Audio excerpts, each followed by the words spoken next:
അപ്പോൾ ഇതിൻ്റെ ഔഷധ ഗുണങ്ങളാണ്. ഇത് ഈ ആയുർവേദ ഗ്രന്ഥങ്ങളിലൊക്കെ പറയുന്നുണ്ട് ഇതിൻ്റെ ഔഷധ ഗുണങ്ങളെ പറ്റിയും ഇതിൻ്റെ അകത്ത് അടങ്ങിയിട്ടുള്ള ഓരോ പ്രത്യേക ന്യൂട്രിയൻറ്റുകളെ പറ്റിയൊക്കെ വളരെ വിശദമായിട്ട് പറയുന്നുണ്ട്.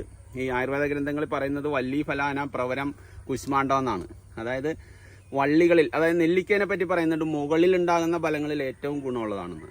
അതുപോലെ തന്നെ വള്ളികളിൽ ഉണ്ടാകുന്ന ഫലങ്ങളിൽ ഏറ്റവും ഗുണം, അതായത് വള്ളിപ്പടർപ്പുകളിൽ ഇങ്ങനെ കായ്കളായിട്ടുണ്ടാകുന്ന മറ്റ് പച്ചക്കറികളിലും മറ്റും അപേക്ഷിച്ച് നോക്കുമ്പോൾ ഏറ്റവും ഗുണമേന്മയേറിയത് ആണെന്നാണ് പറയുന്നത് ഈ വൈദ്യക്കുമ്പളം, ഔഷധക്കുമ്പളം, നെയ്ക്കുമ്പളം എന്നൊക്കെ പറയുന്ന ഈ ഒരു ഫലം.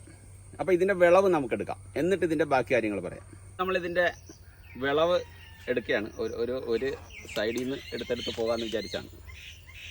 ഇവിടെ നമ്മളൊരു 10-500 കിലോയ്ക്ക് മുകളിലുണ്ട് ഇത്. അപ്പോൾ നമ്മളിപ്പോൾ ഇന്നൊരു 50 കിലോയോളം എടുക്കുന്നത്.